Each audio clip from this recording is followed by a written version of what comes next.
नमस्कार, मैं हूं विकास कुमार मिश्रा। स्वागत करता हूं आपका दूरदर्शन के इस खास कार्यक्रम में। दर्शकों, यह नक्सल आधारित कार्यक्रम है और इस कार्यक्रम में हम नक्सलवाद की बात करते हैं। दर्शकों, देश के विकास में कहीं ना कहीं हम सब योगदान करते हैं, लेकिन कुछ लोग ऐसे भी हैं जो देश के विकास में रुकावट डालते हैं। किसी भटकाव के कारण या कई अन्य कारण के कारण वो देश में विकास में कहीं ना कहीं बाधा उत्पन्न करते हैं। आज हम इन्हीं चीज़ों के बारे में बात करेंगे, इन्हीं पहलुओं पर चर्चा करेंगे और इस चर्चा में हमारे साथ शामिल हैं डॉक्टर कुमार एकले जी, जो कि रिटायर्ड आईपीएस ऑफिसर हैं और कई ज़िलों में एसपी भी रह चुके हैं। सर, आपका बहुत बहुत स्वागत है हमारे इस खास कार्यक्रम में। धन्यवाद सर, कार्यक्रम की शुरुआत में मैं चाहूँगा सबसे पहले आप नक्सलवाद क्या है उस पर आप थोड़ा प्रकाश डालें, हमारे दर्शकों को उस पर थोड़ी रोशनी डालें कि आखिर नक्सलवाद है क्या। सबसे पहले तो मैं सबों को धन्यवाद देता हूं और अपनी शुभकामना देता हूं कि आपने एक अच्छे जो आज के बर्निंग इशू हैं उस पे एक विचार रखा है। और मैं भी चाहूँगा कि नक्सल पे मैंने जो अनुभव प्राप्त किए हैं उसके साथ साथ मैं इस टॉपिक पे आपको कुछ बता सकूं। जो भी आदमी अनुभव ज्ञान करता है, अर्जित करता है अपनी कार्य क्षेत्र में और एक टेन्योर में, जो हम लोगों ने नक्सल पे जो एक अनुभव प्राप्त किया है, तो मैं चाहूँगा कि उन सब चीज़ों पे आपको बता सकूं। ये दो सोसाइटी के दो बहुत बड़े धड़े, जिसमें एक तरफ लैंडलेस लोग हैं और दूसरी तरफ लैंड ऑनर्स हैं, उनके बीच की लड़ाई है। और इसी को हम लोग नक्सल की लड़ाई कहते हैं। समय के साथ इसकी शुरुआत हुई और समय के साथ ये आज भी हमारे समाज में, हमारे देश में है और एक बहुत बड़ी समस्या है। बेसिकली ये हैव्स एंड हैव्स नॉट्स की लड़ाई है, लैंड लेस और लैंड ऑनर्स के बीच की लड़ाई है। इसको हम नक्सल कहते हैं। और इसके साथ समय के साथ इसमें बहुत सारी चीज़ें जुड़ती गईं और फिर आज जो स्वरूप है वो स्वरूप कुछ बदल गए। इसकी शुरुआत अगर हम करें तो नक्सल एज सच की शुरुआत 60s में, 60 के दशक में हमें देखने को मिलता है। 60s में इसका मैनिफेस्टेशन हुआ 1967 में। बंगाल के नॉर्दर्न बंगाल में एक नक्सल बाड़ी जगह है, सिलीगुड़ी के पास, दार्जिलिंग के पास। वहाँ इस आंदोलन का मैनिफेस्टेशन एक आंदोलन के रूप में पहली बार हम लोगों ने देखा। उस समय एक लड़के, जो एक गरीब लड़का था, उसके पास थोड़ी सी ज़मीन थी। उस ज़मीन पे जो वहाँ के लैंड लॉर्ड्स थे, उन लोगों ने उस पे कब्जा किया। और जब उस गरीब लड़के ने रेसिस्ट किया तो उसकी बहुत पिटाई की गई। और वही आंदोलन की शुरुआत है। अगर आंदोलन ने हिंसक रूप अख्तियार किया तो वो 1967 में नक्सल बाड़ी से ही शुरू हुई। और उसको एक पॉलिटिकल मूवमेंट के रूप देने में, आप सबों को पता होगा, चारू मजुमदार, कानू सान्याल, जलंधर वगैरह जो लोग थे, उन लोगों ने इसका नेतृत्व किया। और साथ ही साथ फिर इसकी शुरुआत हो गई और पूरे भारत में, राइट फ्रॉम तेलंगाना, आंध्र प्रदेश, उड़ीसा, छत्तीसगढ़, बंगाल, बिहार, उस समय झारखंड नहीं था। जी। इन तमाम जगहों पे और नॉर्थ ईस्ट में भी, आसाम वगैरह में भी कुछ इसके मैनिफेस्टेशंस आपको देखने को मिले। तो ये शुरुआत हुई और एक रेड कॉरिडोर, जो आज हम बात करते हैं कि एक रेड कॉरिडोर बन गया, तो वो एकदम वहीं से नॉर्थ बंगाल, नॉर्दर्न बंगाल से लेकर के आप चले जाइए तेलंगाना तक जी। एक रेड कॉरिडोर बन गया। नक्सल आंदोलन का रूप जिसने अख्तियार कर लिया। सर, क्षेत्र की आपने बात की, अगर देश में अलग अलग क्षेत्र की बात करें तो अलग अलग जगह प्रभावित दिखा इस आंदोलन से। अगर हम सिर्फ बिहार के संदर्भ में बात करें तो क्या परिदृश्य रहा है इस आंदोलन को लेकर, उस पर थोड़ा आप विचार प्रकट करें। बहुत अच्छे सवाल आपने किए हैं, क्योंकि हम लोग बिहार में हैं और बिहार के इतिहास को हम अगर देखें तो बिहार शुरू से ही, बिहार में नक्सल आंदोलन रहा है। चूँकि बंगाल सटा हुआ है, उड़ीसा सटा हुआ है, तो बंगाल का सीधा इफेक्ट आपके बिहार में आया। और बिहार में भी चूँकि यहाँ लैंड लॉक्ड सोसाइटी है, लैंड बेस्ड है, यहाँ का सोशल जो फ्रेमवर्क है वो लैंड बेस्ड है, कृषि आधारित है, यहाँ का समाज कृषि आधारित है और लैंड पे ये लड़ाई लैंड के ही रिलेटेड, लैंड से ही जुड़ा हुआ है, जमीन और भूमि से ही, जमीन जंगल से जुड़ी हुई ये लड़ाई है। और बिहार में इसने काफ़ी वायलेंट रूप देखा है। बिहार के लोगों ने, बिहार के इतिहास में हम देखेंगे तो नक्सल आंदोलन का बड़ा ही हिंसक रूप हमने देखा। क्योंकि बिहार में लैंड जो है वो ज़्यादातर लैंड लॉर्ड्स के हाथ में रहे और एक तरफ मजदूर रहे, जिसको आप नक्सल के टर्म में प्रोलेटारिएट कहिए, और इधर जो हैं वो लोग बुर्जुआई जो लोग होते हैं, जो लोग लैंड होल्डर्स होते हैं जी। तो ये लड़ाई बिहार में इसको ज़मीन मिल गई। खास करके अगर हम साउथ बिहार की बात करें, जो आज के समय में झारखंड बन गया है, तो इस आंदोलन में जो लोग शरीक हुए वो खास करके जो प्रोलेटारिएट क्लास था, अगर नक्सल की भाषा में हम बात करें तो जो लैंडलेस लोग थे वो बिहार में रेडीमेड मिल गए। जो ट्राइबल्स थे, जो इस आंदोलन के बहुत बड़े जो एग्रीव्ड रहे हैं, इस आंदोलन में जो लोग प्रताड़ित हुए या जिन लोगों ने अपनी सक्रिय भूमिका निभाई, प्रताड़ित होकर के जिन लोगों ने सक्रिय भूमिका निभाई, तो ये तमाम एरिया जो हैं वो बिहार में पहले थे। आज का जो झारखंड है, रेडीमेड मटेरियल्स मिल गए। इस आइडियोलॉजी को बढ़ाने में, नक्सल की जो आइडियोलॉजी है इसको आगे बढ़ाने में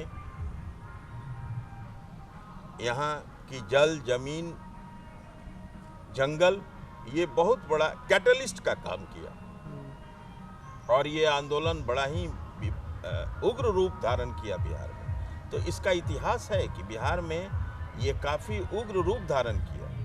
जो आज का रस्टवाइल जो झारखंड है, वो जो अब एक इंडिपेंडेंट नहीं, एक स्टेट बन गया है, तो ये तमाम जो प्रॉब्लम्स थे बिहार ने इसको फेस किया।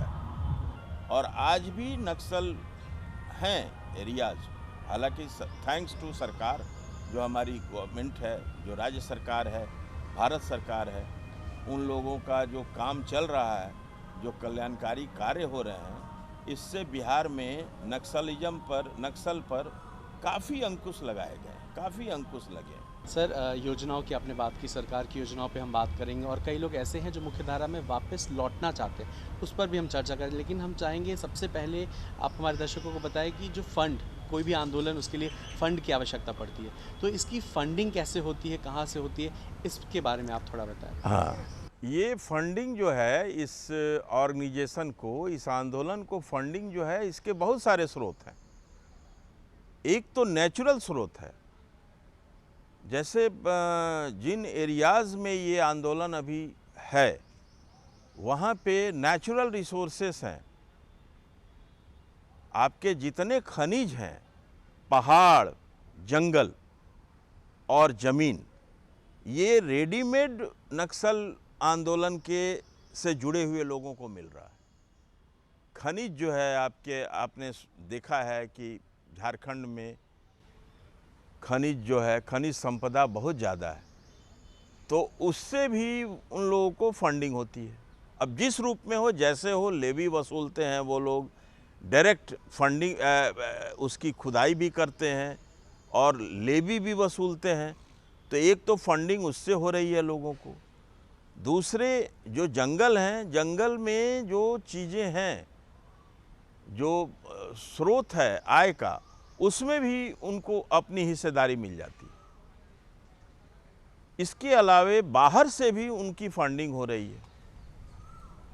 तो मोटे तौर पे फंडिंग की उनको कभी कमी नहीं रही है।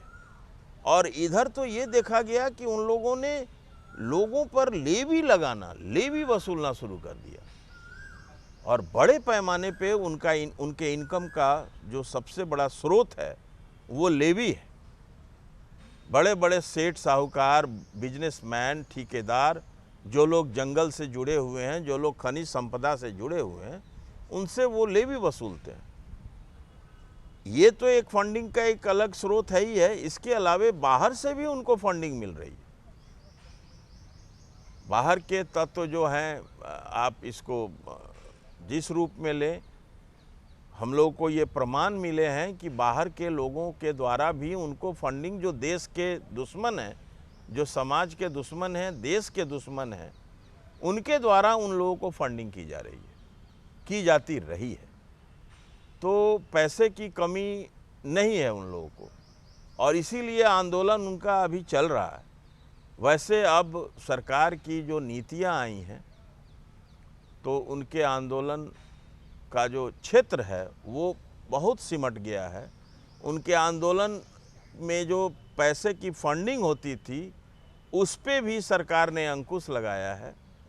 तो इससे उनका आंदोलन एकदम सिमट कर रह गया है। बिहार की सरकार थैंक्स बहुत अच्छा काम कर रही है और मैं आपको बताऊंगा कि सरकार के स्तर पे कितनी जन कल्याणकारी योजनाएं चल रही हैं। तो ये चीज़ें हैं, फंडिंग उनकी होती रही है। अब ये है कि उनके जीवन स्तर को ऊंचा उठाने के लिए जो लोग इस आंदोलन से जुड़े हुए हैं, उनके जीवन स्तर को ऊंचा उठाने के लिए, उनको मुख्य धारा में लाने के लिए सरकार के स्तर पे, भारत सरकार के स्तर पे अभी 14 के बाद जो फेज शुरू हुआ है, बेसिकली उसमें प्रधानमंत्री श्री नरेंद्र मोदी जी की सरकार के द्वारा जो कल्याणकारी योजनाएं शुरू की गई हैं, जो की जा रही हैं, बिहार सरकार के द्वारा जो कार्य किए जा रहे हैं, इसका बहुत ही अच्छा इम्पैक्ट पड़ा है। और इस आंदोलन की जो कुंद है वो एकदम धीमा हो गया है।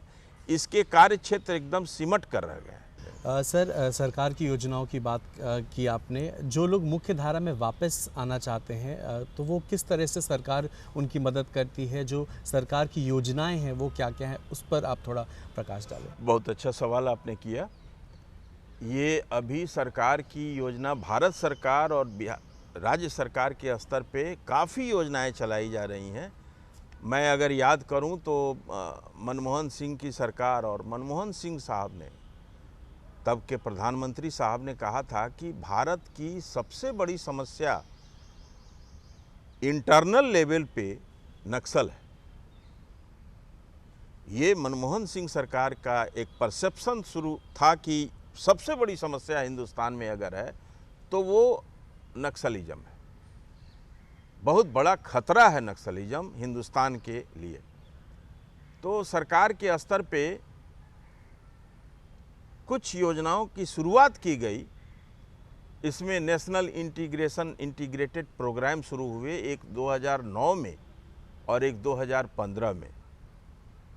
नेशनल इंटीग्रेटेड प्रोग्राम जो शुरू हुए वो लेफ्ट विंग एक्सट्रीमिज़म, जिसको LWE हम लोग बोलते हैं, आज के समय में सरकार ने जो रुख अख्तियार किया है, तो LWE लेफ्ट विंग एक्सट्रीमिज़म, इसको समाप्त करने के लिए सरकार के स्तर पे कई योजनाओं की शुरुआत की गई।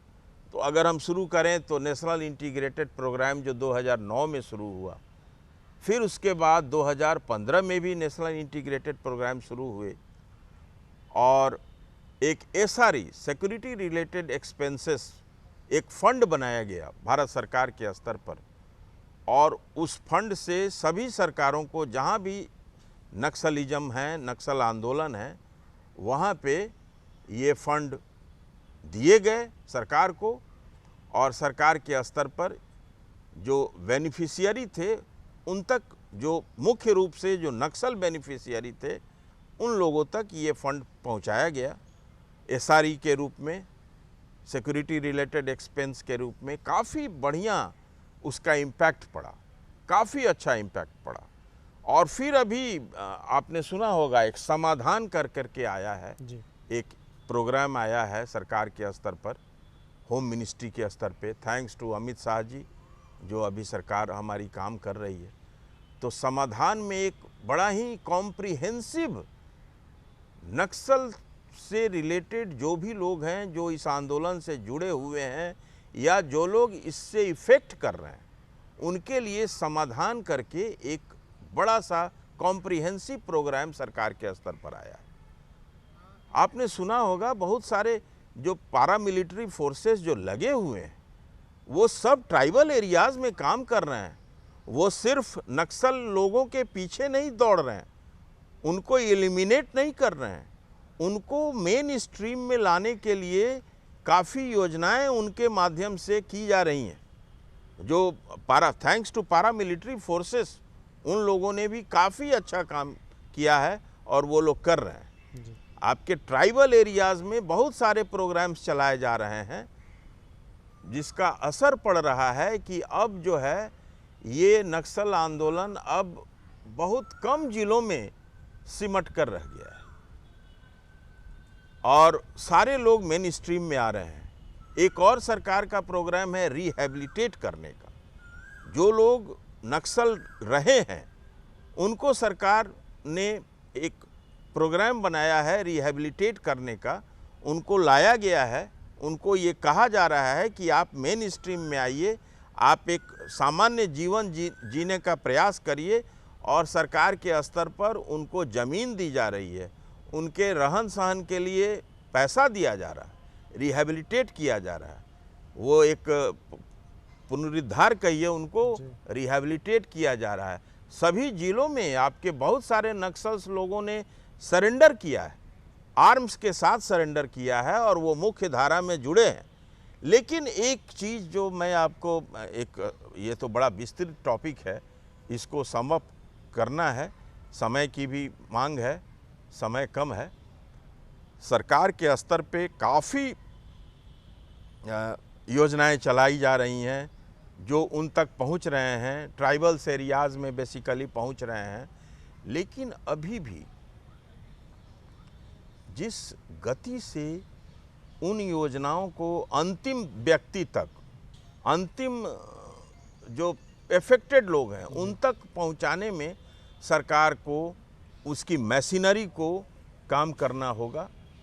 उनको रिहैबिलिटेट जो किया जा रहा है, जो स्कीम चलाई जा रही है, उसका जो बढ़ाना है, उसमें गति लानी है, तो जिससे कि उनमें विश्वास हो, वो नक्सल्स जो हमारे मेन स्ट्रीम में आ रहे हैं उनमें विश्वास पैदा करने की ज़रूरत है कि वो मेन स्ट्रीम में आते हैं तो उनको जो भी सुविधाएं सरकार के स्तर पर देनी है, दिया जाना है, उसे हम दें, हमारी मशीनरी उसको प्रोवाइड करे। तो मैं समझता हूं कि नक्सल समस्या हिंदुस्तान से समाप्त हो जाएगा, बिहार से समाप्त हो जाएगा, क्योंकि अब बेनेवोलेंट सरकार है, वेलफेयर सबसे मुख्य मुद्दा है, तो इसलिए वो लोग मेन स्ट्रीम में जुड़ेंगे, प्रोवाइडेड कि थोड़े उनको गति लाने के लिए उनमें विश्वास पैदा करने की जरूरत है। सरकार द्वारा कई तरह के प्रयास किए गए हैं, उनको काफ़ी मदद की जा रही है जो मुख्य धारा में लौटने की कोशिश में है। और सुंदर भारत बनाने में योगदान, विकास में योगदान देने की बहुत सारी उम्मीदें देखने को मिलती हैं। हाँ सर, अब कार्यक्रम के अंतिम पड़ाव पर आ गए हैं, अगर आप हमारे दर्शकों को कोई संदेश देना चाहते हो तो ज़रूर दें। समाज और देश की बेहतरी के लिए अगर हम कुछ कर सकें, नक्सल समस्या का समाधान हम सबको मिलकर करना है। सरकार की योजनाओं को जनता तक पहुंचाना है, जागरूक करना है, और जिससे कि जो समस्या है उसका समाधान हम कर सकें, इसमें हमारी भी सहभागिता है। तो हम लोग सब लोग मिलजुल कर इस आंदोलन को एक सकारात्मक बिंदु तक पहुंचा सकें, सबों को मेन स्ट्रीम में ला सकें, नक्सलवाद की समस्या समाप्त हो जाए, यही मेरी कामना है। और मेरा यही संदेश है कि हर नागरिक को इसमें बढ़ चढ़ करके हिस्सा लेना चाहिए। बहुत बहुत धन्यवाद सर, आप हमारे साथ जुड़े और इस चर्चा में शामिल हुए, और धन्यवाद। जानकारी आप नक्सलवाद की हमारे दर्शकों को आपने दी। आप धन्यवाद। बहुत बहुत जी। आज के अंक में हमने बात की नक्सलवाद की, और जो लोग इस आंदोलन में सम्मिलित होते हैं, मुख्य धारा में लौटना चाहते हैं, उनके लिए सरकार द्वारा किस तरह की मदद की जाती है, मुहैया कराई जाती है, किस तरह के प्रयास सरकार द्वारा की गई है, वो तमाम जानकारी आपको हमारे अतिथि ने प्रदान की। अगले अंक में फिर मिलेंगे, इसी कार्यक्रम में एक नए पहलू की चर्चा करेंगे। तब तक के लिए मुझे यानी विकास कुमार मिश्रा को दीजिए इजाज़त। आप देखते रहिए DD बिहार। नमस्कार।